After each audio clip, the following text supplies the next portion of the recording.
হ্যাঁ দর্শক বন্ধু, কেমন আছেন? আমি এই মুহূর্তে দাঁড়িয়ে আছি জেলা পরিষদ কার্যালয়ের সামনে, অর্থাৎ পল্লী কবি জসিমউদ্দিন হলের যে মাঠটা আছে তার সাথে লাগোয়া জায়গাটা, মিউজিয়ামের ঠিক সামনে। আমি এখানে দাঁড়িয়েছি আজ আপনাদেরকে একটি জিনিস দেখাবো বলে। আলিম আল রাজি আজাদ ভাই, যাকে গরিবের বন্ধু হিসেবে জানেন, সেই আজাদ ভাইয়ের একটি ভিন্ন চেহারা আছে। দর্শক বন্ধু, আমার সাথে আসুন, আমি একটি বিশেষ জিনিস দেখাবো। সে আজাদ ভাই প্রতিদিন শহরের প্রতিটা অলি গলিতে ঘুরে বেড়ায়, শুধু গরিব, পাগল, বৃদ্ধ, অনাথ যাদের কেউ নেই তাদের খাবার নিয়ে তাদের পেছনে পেছনে ঘুরে বেড়ায়, তাদের একবেলার খাবার দেবার জন্য। তার সারাদিনের এতটুকুনি প্রচেষ্টা থাকে যেন সে অন্তত একবেলা কিছু লোকের খাবার যেন তাদের হাতে তুলে দিতে পারে। আমি নিজেই অবাক হয়ে গেছি, বেশ কিছুদিন ধরে শুধু মানুষ নয়, সে বেশ কিছু পাখিকে খাবার দেয়। আসুন আমরা দেখি আলিম ভাই কি করছে। তার বেশ কিছু পাখি আছে, এখানে আসে এবং সেই পাখিগুলির জন্য আলিম ভাই প্রতিদিন চানাচুর নিয়ে আসে। আমরা দেখব পাখিগুলি আসবে এবং আলিম ভাই চানাচুরগুলি ছিটছে। আলিম ভাই, কতগুলি পাখি এখানে আছে? আমার পাখির তো সংখ্যা গোনা নাই, অগণিত পাখি, খোলা আকাশের অগণিত পাখি। আমার ভালোবাসা। সব পাখি আপনার পাখি? সব পাখি আমার পাখি, আমার কাছে মনে হয়। আপনারা শুনলেন আলিম ভাইয়ের মুখে। আমি আপনাদেরকে বলেছি যে গরিবের বন্ধু হিসেবে যাকে আপনারা চিনেন, আলিম আল রাজি আজাদ ভাই, সে আজাদ ভাইয়ের যে আরেকটা ব্যাপার আছে, সে প্রতিদিন বিকালে পাখিদেরকে খাইতে দেয় এবং এখানে অসংখ্য পাখি আসে। আলিম ভাই, এটা কি প্রতিদিনই আসে? হ্যাঁ, প্রতিদিনই আসে।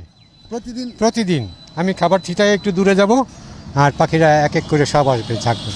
আচ্ছা, তাহলে আমরা একটু দূরে যাই। হ্যাঁ, একটু দূরে। হ্যাঁ দর্শক বন্ধু, আপনারা দেখতে পাচ্ছেন আলিম ভাই খাবার ছিটিয়েছে, পাখিগুলি আসবে, তা আমরা একটু দূরে যাই। কারণ পাখি বোবা প্রাণী, ওরা আসলে মানুষকে ভয় পায়, ওরা মানুষকে ভালোবাসে, কিন্তু ওরা মনে করে যে মানুষগুলি ওদেরকে ধরে ফেলবে, এবং মনে করাটা খুব স্বাভাবিক। কারণ আমার মতনই অমানুষ যারা আছে তারা এই বোবা প্রাণী পাখিগুলিকে সবসময়ের জন্য ধরে মেরে খেয়ে ফেলে।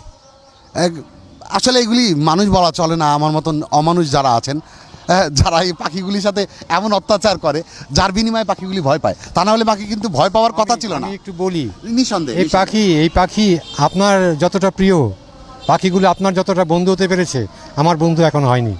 না, আলিম ভাইকে অসংখ্য ধন্যবাদ। আলিম ভাই আসলে একটু বেশি বলছে আমার হয়ে, কারণ আলিম ভাই আমাকে অনেক ভালোবাসে, তাই তো। তারপরে দেখা যাক আলিম ভাই যে গরিবের বন্ধু হিসেবে আলিম ভাইকে আমরা চিনি, আমরা দেখবো সেই আলিম ভাইয়ের পাখিগুলি কিভাবে এসে খাওয়া শুরু করে সেই খাবারগুলো। চলে আসুন পাখিরা। আপনারা দেখতে পাচ্ছেন পাখিগুলো, যদি একটু জুম করা যেত। হ্যাঁ হ্যাঁ, একদম তাই। আপনারা দেখতে পাচ্ছেন আলিম ভাইয়ের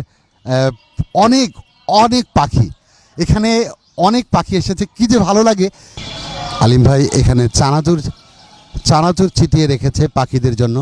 আপনারা দেখতে পাচ্ছেন পাখিগুলো সব চলে এসেছে চানাচুর খাবার জন্য। আসলে চানাচুর মুখ্য বিষয় না, বিষয়টা হলো যে আলিম ভাই প্রতিদিন বিকালে এই টাইমে, এই সময়ে অর্থাৎ 4:30 5টার দিকে পাখিদের খাবার দিতে আসে। আপনারা দেখছেন পাখিগুলো মনের আনন্দে খাবার খাচ্ছে এবং নির্ভয়ে খাবার খাচ্ছে। আলিম ভাই দীর্ঘদিন ধরে এদেরকে খাবার দিয়ে যাচ্ছে। এই খোলা আকাশের এখানে আমি প্রায় 7 মাস ধরে খাওয়াচ্ছি। এছাড়াও আমার বাসায় একটা স্ট্যান্ড করেছি আমি, প্ল্যাটফর্ম, ওখানে বিভিন্ন প্রকারের পাখি আসে। ওটা প্রায় 2 বছর যাবৎ খাওয়াই, 3 বেলা খাবার দিই। সকালে বিস্কুটের গুঁড়ো, কেক, দুপুরে খিচুড়ি ভাত, বিকেলে লবঙ্গলতিকা, জিলাপি, আমেরতি যা থাকে, ডালপুরি। ওরা মানে চেটে মুছে খায়। অসংখ্য পাখি, বিভিন্ন ধরনের পাখি, আর 3টে কাঠবিড়ালি আছে, ওরাও খায়। আচ্ছা আলী ভাই, যদি আপনাকে বলি যে পৃথিবীর এত কিছু রেখে আপনি কেন নিজের জীবনটা এদের পিছনে উৎসর্গ করলেন, আপনি এর কি উত্তর দিবেন? বেঁচে থাকার আনন্দটা এখানেই। কারো মুখে হাসি ফোটানো, কারো একটু তৃপ্তি দেওয়া, এটাই আমার আনন্দ। আমার আনন্দ এতেই, আমার আর কিছু চাই না। আমার কোনো চাহিদা নাই, লোভ নাই, লালসা নাই। আমি অন্যের খুশি দেখে আনন্দিত হই, অন্যের সুখ বোধ করি। দর্শক বন্ধু, আপনারা শুনলেন আলিম ভাইয়ের শেষ কথাটি। আমার জাস্ট এইটুকুই জানবার ছিল যে তার আসলে আনন্দটা কোথায়। তার আনন্দটাই এখানে, অন্যের আনন্দে অন্যের খুশিতে সে খুশি। আলিম ভাইকে অসংখ্য অসংখ্য ধন্যবাদ। এমন আলিম ভাই যদি 5টা থাকে অন্তত আমার এই শহরে, তাহলে একটা পাগলও না খেয়ে থাকতো না, একটা পাখিও